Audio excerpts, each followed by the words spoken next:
Exclusive research हम आपके लिए लेकर आए हैं और उसकी पूरी डिटेल है मेरे सहयोगी अरमान के पास। अरमान, गुड मॉर्निंग। क्या डिटेल है आपके पास, किससे रिलेटेड है, क्या फायदा होगा? देखिए, जो कंपनी है जिससे रिलेटेड है ये रिसर्च, वो है CDSL। ओके। अब यहाँ पर इनको जो है अच्छा खासा फायदा हो सकता है। अब उसका रीज़न क्या है? क्योंकि अगर आप देखें इनके सेगमेंट्स में तो इनको एक एनुअल इश्यूअर फीस जो है उससे इनको इनकम आती है और जो नए IPOs आते हैं उससे भी इनकम आती है। अब अगर आप एनुअल इश्यूअर की फीस देखें, लगातार अगर आप देखें जैसे Q1 FY22 से देखें तो वहां से लगातार ये आपको देखेंगे या तो स्टेबल रहती है या फिर बढ़ती है, मतलब कभी भी कम नहीं होती है। जैसे Q1 FY22 की बात करें तो वहां पर 28 करोड़ की इनकम थी। उसके बाद Q1 FY22 की बात करें या फिर 23, 22 के तीनों चारों क्वार्टर्स की बात करें वहां पर 29 करोड़ के आसपास ही थी। फिर बढ़कर 45 करोड़ हो गई, फिर पूरे साल आपको दिखेगा 45-47 करोड़ रही, और अब जो अगर आप देखें Q1 FY24 में 63 करोड़ हो गई। तो एक तो एनुअल इश्यूअर इनकम जो है इनकी वो लगातार बढ़ती जाती है। दूसरा, अब एनुअल इश्यूअर इनकम आएगी किससे? जिससे जो इश्यू कर रहे हैं, मतलब जो कंपनीज हैं जो इनकी सर्विसेज ले रही हैं उनसे इनको इनकम आती है। तो वहां पर भी दिखेगा आपको लगातार जो है बढ़त आती हुई दिख रही है, और यही सिमिलर डेटा हर क्वार्टर देन क्वार्टर आपको टोटल इश्यूअर्स का अगर आप डेटा देखेंगे तो वहां पर भी बढ़ते हुए आया है। जो Q1 FY22 की बात करें जो 16,780 के आसपास था, वो Q1 FY23 की बात करें तो वहां पर 18,800 के आसपास हो गया।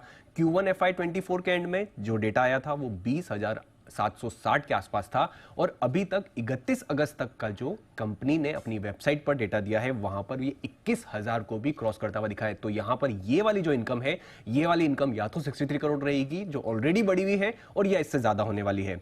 उसी के साथ साथ एक दूसरा एंगल यहां पर यह भी है कि जैसे ही जितने नए IPO आते हैं तो नए IPO से यहां पर ये जो सर्विसेज प्रोवाइड करते हैं, क्योंकि नए IPO की प्रोसेसिंग्स में CDSL की हेल्प लगती है, उससे इनकी इनकम में बढ़ोतरी होती हुई दिखती है। जैसे फॉर एग्जांपल अगर आप देखें Q1 FY23 की बात करें, जब अगर आप देखें इनकी जो टोटल 10 IPO आए थे तो इनकी इनकम जो थी वो 14 करोड़ के आसपास की थी। Q3 FY23 की बात करें जहां पर 20 IPO आए थे तो कंपनी की इनकम 17 करोड़ हो गई थी। और अभी की अगर आप बात करें Q2 FY24 में ऑलरेडी अगर आप बात करें 22 जो है नए IPO आ ही चुके हैं। तो जो पिछले क्वार्टर में उनकी सिर्फ IPO से इनकम 10 करोड़ की थी, वो हो सकता है कि इनकम जो है वो 17 करोड़ या उससे भी ज्यादा आती हुई दिखे। तो इन दोनों कारणों के चलते CDSL हो सकता है कि बढ़िया जो है यहाँ पे मोमेंटम आता हुआ दिखे। तो ये एक स्टॉक है जिस पर खास नजर रहेगी, क्योंकि अरमान आपके लिए एक्सक्लूसिव रिसर्च लेकर आए हैं। बहुत सारे फैक्टर्स हैं जिनकी वजह से दमदार स्ट्रेंथ की पूरी संभावना यहां पर दिखाई दे रही है। धन्यवाद अरमान पूरी डिटेल के लिए। आइए अब एक्सपर्ट्स की राय भी जान लेते हैं, और हमारे साथ मार्केट एक्सपर्ट श्रीकांत चौहान साहब जुड़ चुके हैं। Shrikant sir, morning.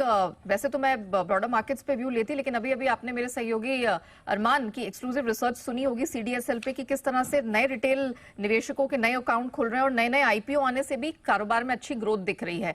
Sir, charts पे CDSL ओवरऑल मैं आपसे व्यू जानना चाह रही थी कि CDSL में प्रोस्पेक्ट्स कैसे दिख रहे हैं? Neha ji, good morning. तो देखिए, बिल्कुल चार्ट में भी अगर आप देखें तो यही इंडिकेशन है कि इसमें और भी आने वाले दिनों में आपको बढ़ोतरी देखने मिल सकती है। स्टॉक अभी 1323, 1324 के करीब है, लेकिन अगर 3 या 4 दिन पहले का ही अगर प्राइस मूवमेंट देखें तो इस प्राइस मूवमेंट में कई बड़े वॉल्यूम के साथ इसमें अपवर्ड रैली नहीं देखी। करंट